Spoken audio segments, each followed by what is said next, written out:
Bonjour, je suis Miguel Lorrain, ergonome chez Intergo.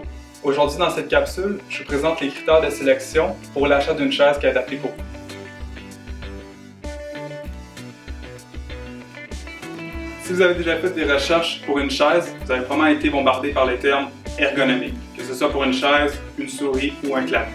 Ce qu'il faut retenir, c'est qu'un objet en soi n'est pas nécessairement ergonomique. Qu'est-ce qui est considéré comme ergonomique? C'est une chaise qui va être adaptée à ma morphologie, à ma tâche, mais également à mon poste de travail. Lorsque vient le temps d'acheter une chaise, il y a plusieurs critères à considérer. Première chose, l'investissement. Donc, quel budget vous êtes prêt à consacrer à votre chaise? Vous avez des modèles d'entrée de gamme, des modèles plus haut de gamme. La différence entre les deux, c'est vraiment le nombre et la variété des ajustements.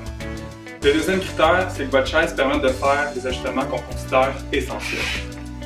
Première chose, c'est au niveau de la dimension de la chaise. Donc, au niveau de l'assise, ce qu'on veut, c'est que la profondeur soit la bonne. Donc, on ne veut pas que le genou soit comprimé. En même temps, on veut être bien assis. Ensuite, au niveau de la largeur, donc on veut que ça soit la bonne dimension. Ensuite, on veut que l'assise puisse s'ajuster en hauteur. Dernière chose, c'est important que votre chaise ait un bon support lombaire et préférablement, le support lombaire puisse s'ajuster en hauteur également. Donc, pour le troisième critère, c'est au niveau des accessoires. Donc, on peut être tenté d'aller chercher, par exemple, les appuis-bras ajustables.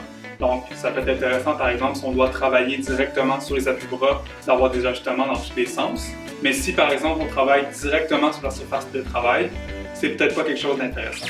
Autrement, les chaises d'haut de gamme vont vous offrir différents ajustements, tels que l'appui-tête. Dans le fond, en conclusion, on voit que la sélection d'une chaise, c'est pas quelque chose qui est facile. Je vous suggère toujours d'essayer différents modèles comme qu'on voit ici pour voir ce qui fonctionne pour vous. Si jamais vous avez des conditions particulières ou simplement de la difficulté à choisir, n'hésitez pas à faire appel à notre équipe d'ergonomes. Ça va me faire plaisir de vous aider. Merci d'avoir été à l'écoute. On se retrouve dans une autre capsule.